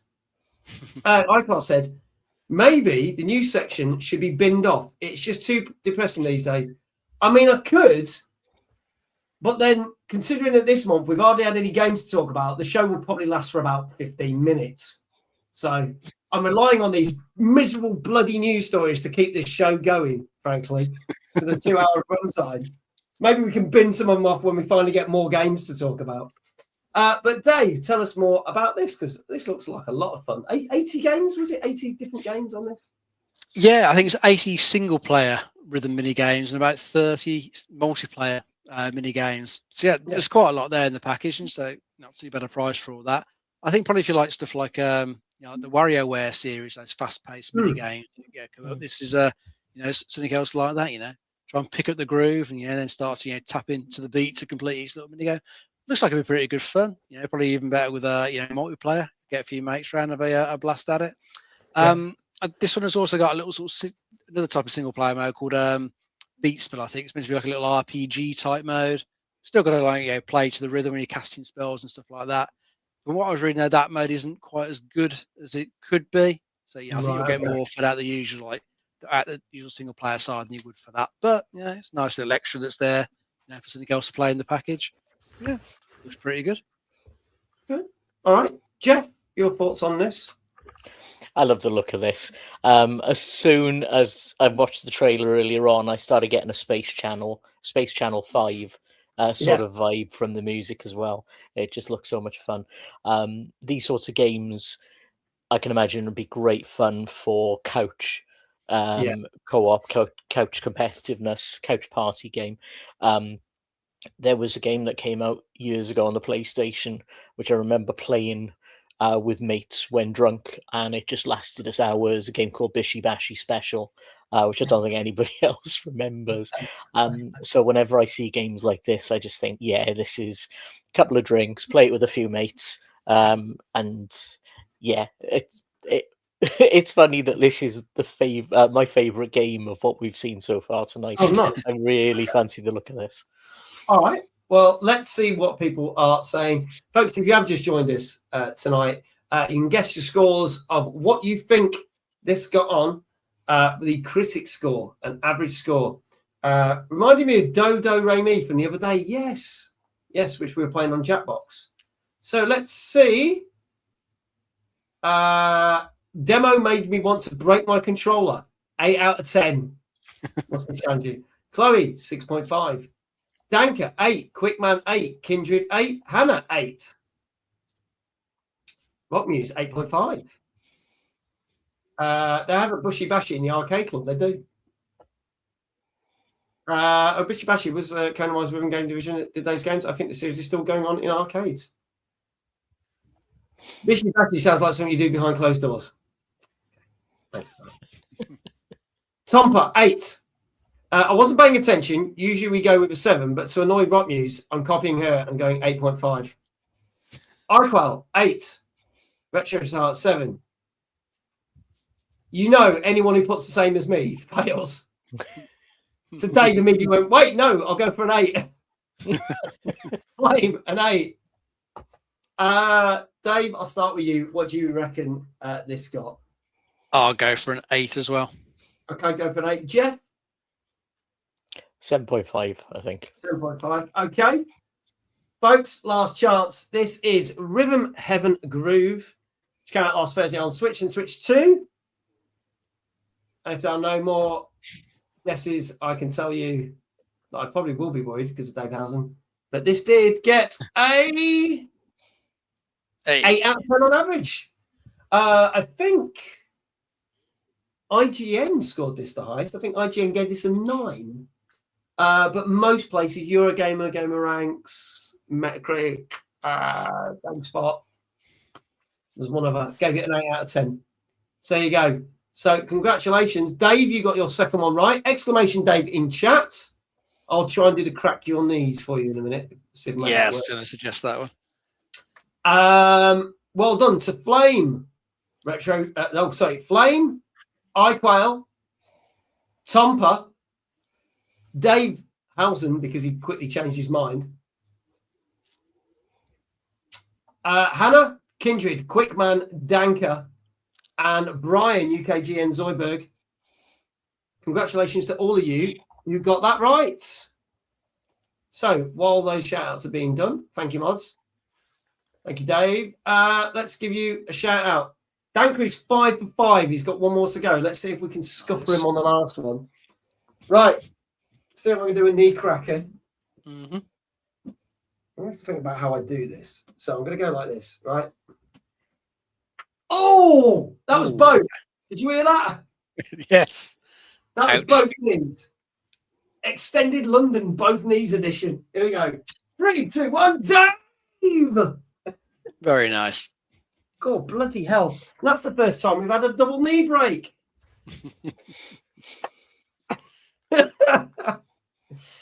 Okay. Moving on with more fucking depressing news. Oh, dear. Here we go. Brace yourselves, people. Xbox, as of yesterday, announces 3,200 layoffs. 1,600 of these are happening immediately, as of yesterday, and the rest will be spread out over the course of the year. Ash Sharma, the new CEO of Xbox, has stated that this is the most significant restructuring of Xbox to date. We mentioned earlier that 5 studios are under threat, and this is what's happening with them. At the moment, Arcane, which we talked about with the whole Blade game, is still under review of what they're going to do. And they've also, Microsoft are talking to the powers that be in France because they have to go through French law to sort out what needs to be done. The good news is, as it stands, none of these studios are being shut down. So when Phil Spencer was in control, they had a tendency to shut studios down. Microsoft are taking a slight change of tack. And the fact that both Compulsion Games and Double Fine have been let go, but are allowed to trade independently, like how they were originally, so as their own thing. And not only that, get to keep their back catalogue of games, which I think is great, because you do hear of we have heard of studios that are let go and independent, but yeah, but we still own your games, so fuck you. No, they get all their back catalogue, they get all that. Ninja Theory and Undead Labs, who have 2 games that have been announced, State of Decay 3 and new Senua's Saga game, are trying to be sold on as a going concern to another company, which will then make sure that those games come out. However, there's an interesting thing with this. It does mean that if these are sold, depending on how these are sold on, and assuming Arcane isn't shut down, let's say all the games that they are working on do come out, it means they don't have to do Game Pass whatsoever. They do not have to put their games on Game Pass at all. They might decide to go with PS Plus. Or they might decide they're not going to do either, because sometimes, as some studios have announced, doing stuff like Game Pass and PS Plus does not work financially for these companies. Mm-hmm. Yes, it might get them out to a bigger audience, because they might have, let's say Psychonauts 2 came out. Microsoft, that gave that a big grand fanfare when that came out, and that was quite a big success. Really, that was kind of like the last big success that Double Fine have had. And loads of people played that, and loads of people love it. In fact, people went back and played the original one. So it brought it out to a new audience. If they that release them themselves, that might not have worked the same way. So it's a bit of a double-edged sword, but we'll have to see what happens. But this is the state of affairs. However, saying that those studios are not going to be closed down, it does still mean that 3,200 jobs are going to be lost, and they've said that this is equivalent of 1/5 of the whole of the Xbox staff. That's a hell of a lot of people. 1/5 of all the Xbox, all the studios and everything that they've got. They've still said that certain studios are safe. So, such as Bethesda, because they're working on Skyrim 6. We know the team, Playground Games, because they've got Fable, they've got Horizon 6. But then we've seen other studios now suffer. One that Dave brought up on this was ID, people responsible for Doom. They've just had layoffs. And numerous other studios have also had layoffs. They're still operated by Microsoft, but then there's been huge layoffs. We've also seen lots of people go from Rare as well recently, and other studios. So this isn't great. But they're saying it's going to be a massive restructuring because Xbox needs to be profitable. Dave, your thoughts first. Well, I mean, it's terrible, isn't it? All these jobs gone. All the experience these people had at the studios, gone. I mean, hopefully people will find roles somewhere else, be able to use that experience. But the game industry is a bit, probably a bit iffy for just the big studios hiring more people, or some of these people might not even be able to spin out their own studio, because I think the investment levels are down in gaming at the moment. Investments over in the AI world really at the minute. So. Whilst it's nice, like Compulsion, Double Fine have gone back to an independent.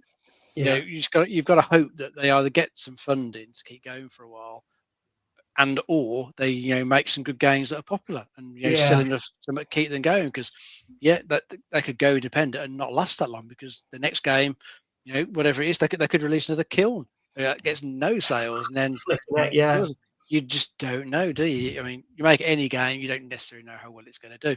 So I hope the studios can keep going, because they make interesting games. Not the best-selling games, but they're certainly interesting ones. You still want to see that stuff coming out, because if we ever just got stuck with just the franchises, they just keep churning out yet another one, another Gears, another Halo, another whatever. They kind of get a bit boring, and you get that franchise fatigue, because every franchise has diminishing returns. You can look at that pretty much anywhere. Every franchise starts to get boring after a while. You just don't want to see any more of it. So I hope we still get the interesting games coming out. I hope they still sell well. So I hope these studios do well in the long run. And I hope Xbox manage to get themselves back in order. I mean, it's a shame they've got to do this, but if they're not making any money, then I can understand they've got to do it to try and get themselves in a better place. I mean, one thing I read which sounds like a good idea is it sounds like they are restructuring their management layers internally to remove the red tape and blockers that get in their way. So they can management levels down from 14 to 3 or 5 instead, which must remove a lot of dead wood that probably gets in the way and slows down some of these games getting made. So hopefully stuff like that will help them. But we're just going to have to tell in the next few years, aren't we? See how they actually do. See how the games they bring out are like. See if they can get the releases back in a bit of a quicker cadence. Because they're sorry, go on. You first. Yeah, so I was going to say, because they're talking about like getting Bethesda to focus on like Elder Scrolls and Fallout, but Bethesda aren't exactly quick at getting games out. No, they are slow. They'll be better off giving Fallout to a different studio, I think, and keep Bethesda up the arse to get Elder Scrolls 6 going a bit quicker. Otherwise, we're still waiting years for some of these games. I'll be honest. There's not a great deal that I'm that excited about. Fable, I'm excited about. Gears E-Day, I'm not excited about. I said this when we watched the showcase. It looks like a perfectly fine Gears game. I'm sure it'll be fine, but fine doesn't cut it at the end of the day, does it?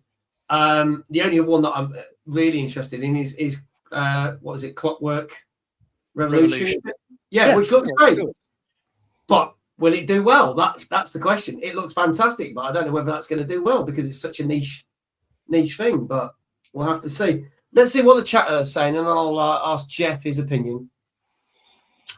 The Xbox seeing the PlayStation no physical media news, and then go for the second time. Hold my beer. This story sounds familiar. Yes.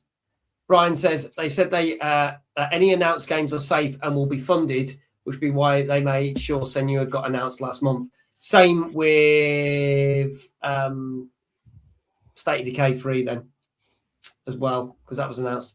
JL, good evening. Good to see you, buddy. Horrifying stats of people losing their jobs is going to destroy the gaming market entirely. Like Xbox, don't give a flying F. Kindred. I wonder if these companies have been under consideration for a few years, but until they change CEO, then someone's actually made a decision. If this happened over a few years, would seem semi-normal, but it's all at once, and it seems worse. True. Quickman says, I could never be on this show. Quickman, what are your thoughts? Everything's a bit shit, isn't it? That's what I was going to say. Yeah. Hey, there you go. That's what I was going to say. Yeah. Working in tech industries is precarious. Make bad game, get laid off. Make good game, get laid off. Make a commercial failure, lay off. Make a commercial hit, laid off. Yeah. Yeah. They put except Mario, but Mario's got nothing to do with Microsoft. So the entire gaming industry overstretched during the boom in COVID is now suffering because it's so true. So true. Do we know why people are losing their jobs? Is this anything to do with AI? No, this is them cutting the fat, trimming the studios, because going back years ago, I say years ago, it wasn't that long ago, but Phil Spencer and his team were like, we want to get more independent studios on board, and they bought up tons of studios, because whereas necessarily didn't get loads of studios that did massive first-party games, it meant that a lot of indie games were coming to Xbox day one, and that was like to really push indie in that, which was great at the time. But then what they didn't realize is not all these games are successful, and you're relying on Game Pass subscriptions to sell these games. And as we've already talked about, Game Pass subscriptions gone through the floor because they flipping jack the price up, the idiots. Then your games aren't profitable and your model's not profitable. And this is the problem. Do you think they will abolish Game Pass altogether with the layoffs? I don't think they will. Gozzo sent me a thing last night. Now, we'd already talked about it, that they'd already lost millions from the Game Pass price hike. But it's still technically making them money. And it's the only thing that actually really is making them money. The only thing they're now backing on them making a lot of money is the new Call of Duty, because Call of Duty will not be coming to Game Pass for at least a year. So that means it'll be selling on PlayStation, PC, Xbox, etc. It's not coming to PS4 or Xbox One. This is the first Call of Duty, but they will get all the revenue from that because they own that. I can't see Game Pass going fully. Otherwise, it's going fully cloud. There you go. Geoff, I'm going to hand to you. What are your thoughts on this horrible situation? Everything's a bit shit then, really. Yeah. Look, I mean, I've been quite a loyal Xbox person for the last couple of generations. As I talked to you on the podcast, Mag, it's only recently that I got myself a PlayStation 5, which is the first PlayStation I've had since the PS2. Yeah. And I'm kind of wondering now where the hell is the gaming industry going next? I mean, at the moment, it looks like Nintendo is kind of the only thing that seems stable, if that's the word. But it got me thinking as well. We were talking about Bethesda and getting them to do things like Elder Scrolls and Skyrim and that. And Fallout and that. Aren't Obsidian still part of Xbox? Or are they going to be somebody that's under threat as well? Because, they did New Vegas, they did The Outer Worlds. I think that's been cancelled, that series as well. They've got the studio still there. And at what point does at what sort of level are these layoffs? Are they programmers? Are they middle management? Are they sort of the chaff that will help the wheat survive, so they're actually still getting the games out there? I don't know. It's all above my pay grades, that's for sure. It's not great. It's funny. I mean, Asher Sharma's been painted out to be the bad person in this, but I feel, as some people have said, this could have been years in the making that this was going to happen. And then she's the one to finally come and gone, do you know what? It needs to be done. Screw it. Let's just go on it. So I'm not going to absolutely crucify her on this, because this cannot be easy for anybody to do. And also then it falls down to, obviously, then certain studios to then go, well, who are we letting go? And that must be a horrible thing to do as well. So you're right. She's inherited the trash fire. Yeah. So I don't think she's the one to blame here. It's the people that have all left and gone before her that are the ones. She could turn this around, and if she does, fantastic. At the moment, I honestly can't see that happening yet, but we'll see. There you go, Geoff. Answer your question. According to Kotaku, around 60-70 people were cut from Obsidian. There you go. I was going to say as well, because when what I've forgotten her name, the new boss of Xbox. Yeah, because when she came in, she was doing all these things about announcing the cuts of Xbox Game Pass, all the prices, and I think I saw something as well that they're trying to get rid of all these ridiculous tiers that they don't need. They're just trying to strip it back to what Xbox Game Pass should be. And it's sort of like she made friends to start with, and now she's making the hard decisions.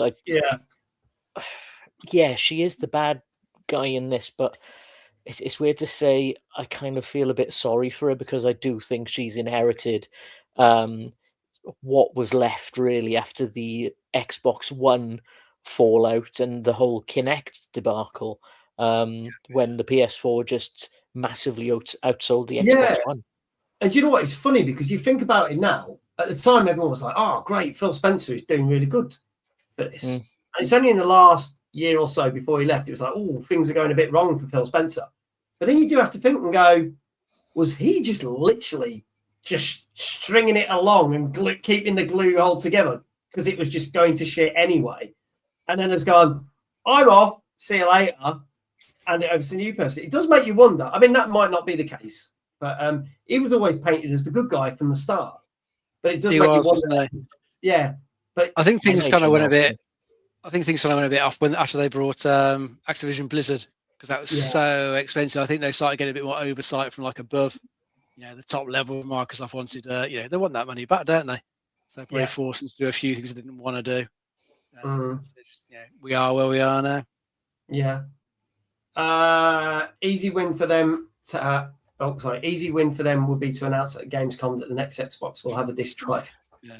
They could do to Sony what Sony did to them at the Xbox One era with the whole disc swapping thing.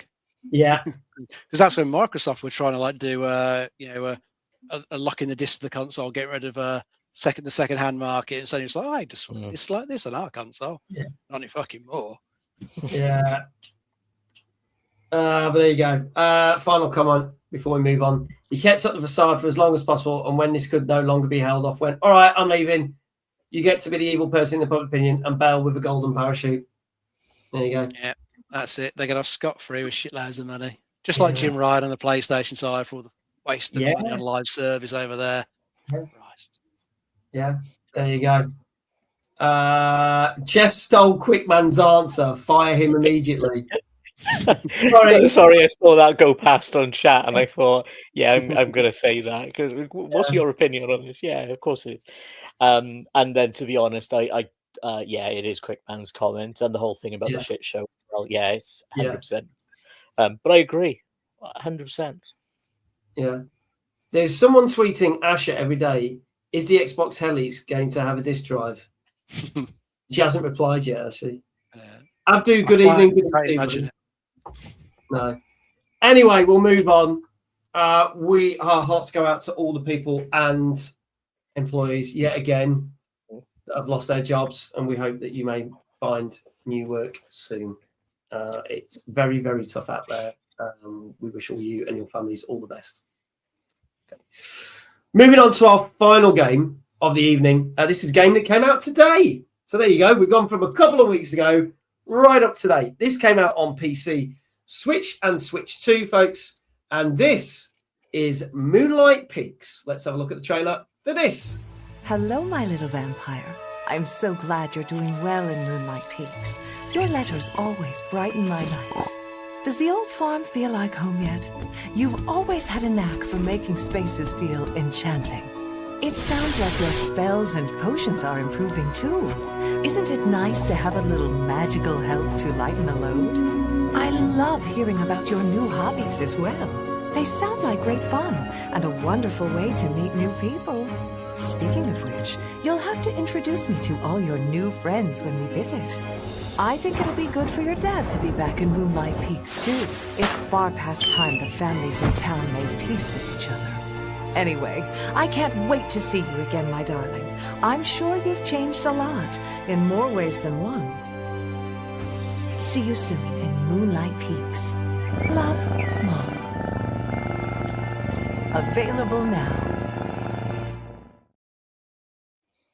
There you go, Moonlight Peaks. I think Dave Housen just described this brilliantly. Animal Crossing with a cutesy vampire cover. Yeah. There you go. Dave, anything to add to that? No, that's it. Spot on. Sweet. I'll give it an 8. But tell people what this is about, apart from that bit, if they do want to know. Yeah, so it's Animal Crossing with a cutesy vampire cover, which I thought of myself. No plagiarism at all. No, not at all. No, none at all. So yeah, it is just one of those little cozy life sims. You know, it's got a little. You're playing as a little vampire in this one. You're going to meet little werewolves and witches and mermaids, with the mystical creatures in there. And like most of the life sims, you just plant stuff in your farm, grow your crops, brew potions and stuff like that, and go out and meet some of the residents. I think strike up romances with them as well. That sort of game, not for me at all. I wouldn't play it. But these sort of things do pretty well, and since it's got this a bit of a sort of goth vampire type vibe to it, might appeal to more people than usual. Yeah, well, this is the thing. Rockme says, "Are they all vampires?" As far as I know, I think there's werewolves and witches and mermaids, that sort of mystical type creature. There you go. So yes, it's all different creatures. I mean, the chat's half and half. We've got people like Hannah, Rock Muse, Chloe. Loving all this, and then you got people like Dan Cronat like going, nah, not really my thing. But yeah, I could see the appeal to this. So yeah, this is normally £30 on Steam, but you can get it for 26 quid on PC. And Switch is 35 quid, and there's an upgrade pack for a £5. So there you go. Rockme says, I did look at purchasing this. So yeah, so it's cheapest on PC at the moment. It's about 26 quid. Geoff, your thoughts on this cozy vampire game? Not my sort of game. Neither. It looks cute. I'm sure it'll be incredibly popular because it looks like that sort of game, and I know how popular the Animal Crossing type games are. But it's just not for me.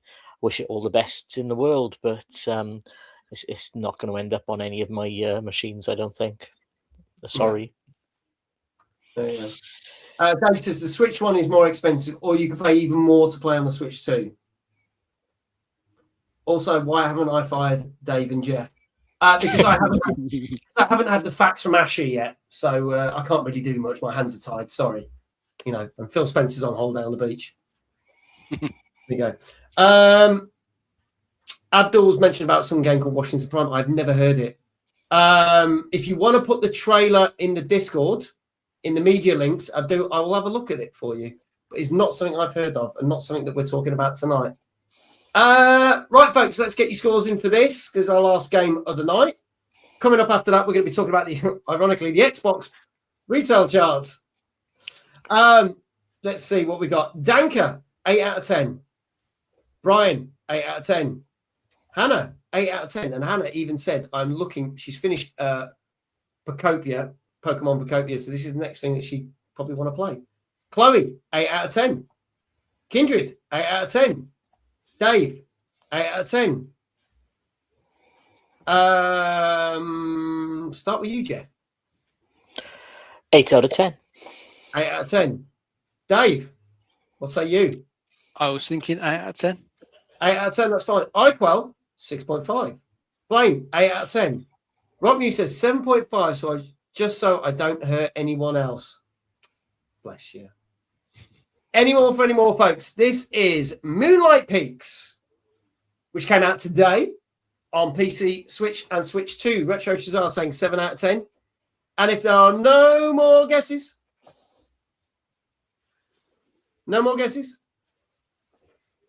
I can tell you that this got 8 out of 10. Hey. So there you go. So firstly, can we get a shout out for Geoff? That's his second one right this evening. Congratulations, Geoff. Top and tailed it. Top and tail. Perfect. Yeah, first one and last one. That's what you want. Go check out the links, folks. Go check out the links. Go download the podcasts. And the new episode goes live tomorrow. And it features me. And we're talking Timeless. And we're talking computer and video games from 1990. So, Issue 100. Issue 100 as well. Check that out. How cool is that? I was like, wrong link, ignore.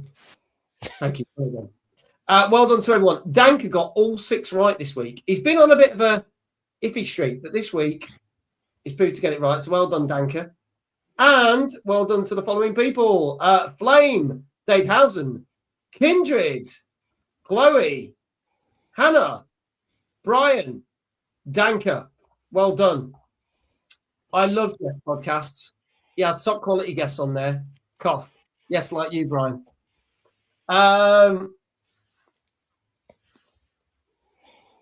Thank you, Hannah. Jesse on his way home, and I pre-warned him about Timeless announcements. That's fine. I will have to catch up with Geoff and just make sure there isn't anything that I announced that now's not happening. So we can put a written disclaimer and just go, Mag got it wrong. It's all his fault. And then Asher Sharma can fire me. There you go. You may get a voice note or two, and I may just choose not to listen to them. So there you go.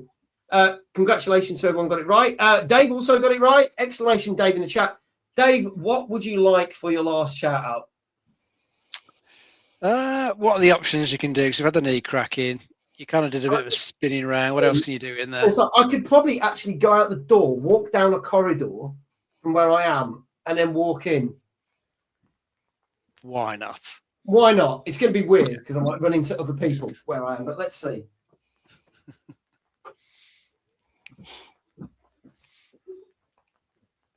Can you hear me, Dave? Yep. Okay, I'm on my way. Dave! Very nice. I just had some people looking at my corridor thinking, what the fuck was he doing? There you go. That's a new one. There you go. Anyway, moving on to the final part of the show. And this is where we look at different charts each week. What's going on in the retail world of gaming. And this week, ironically, we're looking at the Xbox chart because we've not really looked at that for about 2 months or so. So this is what is going on with the Xbox chart. Brian, thank you so much for being here. Take care. Have a good night. At number 10, we've got a re-entry with Split Fiction. At number 9, after leaving the chart, we've got a re-entry with Resident Evil Requiem. Down one place from a couple of weeks ago, as number 8 is EA Sports UFC 6. Up 3 places is the Grand Theft Auto trilogy, the definitive edition. At 6, we've got a non-mover with Grand Theft Auto 5. At 5, we also have a non-mover with Battlefield 6. Down one place at number 4 is Lego Batman Legacy of the Dark Knight. At 3, up one place, so it's swapped with Lego Batman, is EA Sports FC 26. A non-mover at number 2 is Forza Horizon 6. And number 1, a non-mover for the Xbox chart is 007 First Light. That is our chart. So you can see that there is a lot of hype generating around the Grand Theft Auto, because the Grand Theft Auto trilogy and GTA 5 doing quite well there. Obviously, UFC 6 is the newest of the games that's there. Obviously, slid down the charts a little bit. But other fairly new games we've got there are obviously Forza Horizon, Lego Batman, and obviously 007 First Light, which has been doing very well on all the charts. Well, because that is probably going to be the second biggest selling game of the year. I don't think it's going to beat Resident Evil Requiem, but it's certainly doing very, very well. We may see. It might do. We'll see. Any surprises, any thoughts on any of those, Dave and Geoff? Just nice to see Split Fiction popping back up in there, because that was a great card game. Thoroughly enjoyed that. So pleased to see it's still doing well. Yeah. I'm a little surprised to see the GTA trilogy in there, considering how it was panned when it was first released. I think they've made some quality of life improvements to that over the years as well, haven't they? I actually quite like them. Yeah. No, so there you go. And no surprises at all. FIFA, well, not FIFA, but EAFC just always hanging around like a bad smell. There you go. And a game that Dave highly rated last year, Battlefield 6, still doing very, very well. So pleased to see that still doing well. They're doing some good work on that. Plenty of new maps coming out. I think Season 4 must be dropping next month or so. Yeah. So it's good. As we say, there is a new Call of Duty out this year. Call of Duty last year didn't do well. Lost to Battlefield 6. They're trying to get a new Call of Duty out. We'll have to see how that varies, but we'll see if that does well or not. There you go. We will have more gaming charts for you next week. More likely, we will have the UK retail chart back, because we look at that every 2 weeks, because that does fluctuate massively. So there we go. But we'll come back to the Xbox in a couple of months, and then we'll also have a look at Steam and obviously also PlayStation in a few weeks' time. That's it for our show, folks. That is it. Thank you so much to our wonderful guest, our returning guest. Thank you to Geoff from 8-Bit Back Issues. Thank you for being here, Geoff. Oh, my pleasure. Really enjoyed it. Thanks for inviting me back. It's great to have you back on. Again, links are pinned to the top of the chat. Do go follow them on X so you can find out on when all the latest podcasts are launched. But you can listen to all the different episodes on over the last couple of years, as well as the new episode that drops with me talking about the 100th issue of Computer and Video Games and games in the 1990s, as well as talking about Timeless. I'm probably unveiling some stuff I probably shouldn't have done, which will probably get announced at the end of this week. Can I just check as well the Hideo Kojima announcement? Is that okay? Yeah, absolutely fine. We're not going to fab. Him and Jeff Keighley live on stage. It's going to be great. It's going to be awesome. Great. Yeah, cool. It's a good show. Yeah, it'd be a disappointment if they don't turn up. Yeah, I know. It'll be all right. Jeff says he's his best mate. I'm sure he will. Be fine. He'll be fine. There you go. Hang on, was it Jeff Keighley I was talking to, or was it you, Jeff? I'm confused now. Was it Jeff Capes? Oh, if it was Jeff Capes, we're definitely in shit. I probably booked a wrestler called Hideo Kojima. Whoops.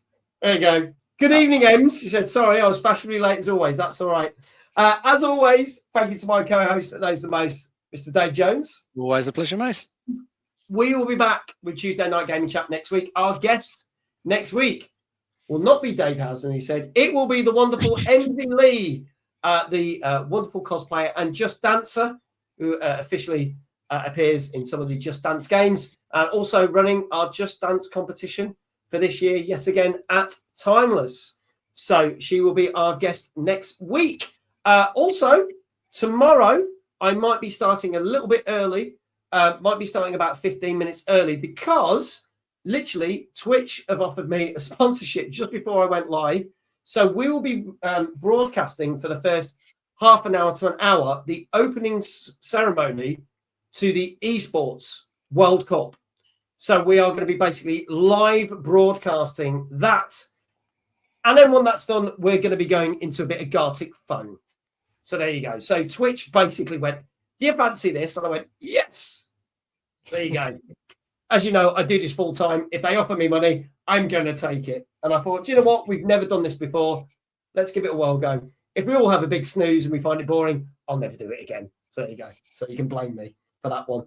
But yes, we will be doing Gartic. And remember, on Thursday, we'll be playing the brand new Assassin's Creed Black Flag Resynced. There will be drops. I can confirm there will be Twitch drops for you to get some loot.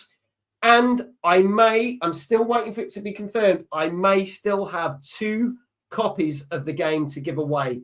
That bit is not confirmed, but the stream definitely is, because I already had my copy of the game. It got sent to me on Friday. I'm not allowed to talk about it yet. Get slapped wrist. I'm allowed to talk about it as from tomorrow night, apparently. But yes, we may have some copies to give away as well. Fingers crossed. So there you go. There should be a Timeless TNGC. Do you know what? We did back in the day, Dave and me threw the idea around. But Dave has never done anything on stage. And when we did the first ever Timeless, when it was called something else, we were potentially going to do that. And then we just decided to remove it because not enough people would have known who we were. And it seemed a bit self-indulgent. Dave was over the moon that we pulled it because he didn't want to be on stage. Maybe one day, I don't know, to celebrate an anniversary or something, maybe we do a special live thing. Maybe. I don't know how. But we'll give Dave years of notice for that. So then if he does need to back out, he can. So that'll be fine. A spare Dave to take my place. Yeah, we'll get the spare Dave in. We'll get all the other Daves except Dave. There you go. Probably won't sell tickets then, because anyone wants to just see you. They want to see me. So there we go. Won't it clash with the VIP night? We won't be. So just to explain what will be happening. Next week is a normal TNGC. The week after TNGC will be on the Monday, because I'm at the very special one night only event in London. And then that's being broadcast a week after. So then TNGC will be back, and we will have 2 more TNGCs until Timeless. There will be no TNGC the week of Timeless, because as Iquel said, the VIP night is on. But then what we will do is the week after Timeless, Dave and me will do a special show of TNGC where there is no guest, but we will cover the 2 weeks of games that we missed. One night only event in London. Yes, I have been invited to an event in London called One Night Only. All I can say about it at the moment, because I'm under an NDA, is there are a number of software houses that I will get to play new games that they are bringing out. I will get to interview them. I'm not sure if I'm allowed to say who they are. Some are very big games companies. Some are independent ones. Some of them I already know. Some of them I've already played their games, ironically. And then there is a big ceremony that's been recorded and broadcast, but the broadcast goes out the week after, and I'm not allowed to talk about it until the week after. And I've been invited to that special event in London. It's not open to the public. That's all I'm going to say with that one. So I have to keep tight-lipped, so I can't even say. I was given the list of the game companies literally today, but that's all I can say. There you go. Anyway, enough about that, because Dave Housen, we go, oh, look at me, I'm going to a special show, it's mag, blah, blah, blah. Blah, blah, blah. Anyway, thank you to everyone who's been watching. Thank you to the mods. And let's go do a raid. Let's see who's on. Press the button and see if it happens. I did, Dave, just for you. I did that for you. Let's see who's on. Always bring things up. And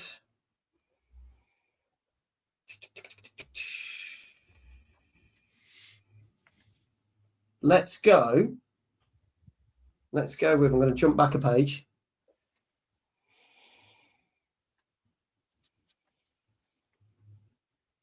I'm going to go with, let's see what she's streaming first before I do anything. Now, this is a game I've heard a lot about, but I've not actually watched, and loads of people have talked about this. Even Rock Muse has been telling me about this. This is a game called Mecha Chameleon. Oh, I've heard about that. Yeah. My mate, who's a fabulous VTuber and also a fantastic cosplayer and also does a lot of Just Dance and will also be at Timeless, is Tilly Superdog. So we're going to go raid Tilly. She was at TwitchCon with me. So let's go say hello to Tilly and we're going to have a look at what all the fuss is about Mecha Chameleon. That raid will start. Legendary JR says, yeah, Mecha Chameleon's blowing up. Chaotic is like, is she? Where is she? She's not on my thing. I've not got her. I've not got her at all, Rock Muse. I've done that one now anyway. I'll try and raid her another time. We'll save that for another time. Thank you so much, everyone. We're going to hit the buttons and we'll send you over to the raid. I'll drop that in the chat so everyone's got it. If the raid doesn't go over. And that's it. Thank you so much, everyone. From us, good night. We'll do that thing where we wave. See you later. Bye.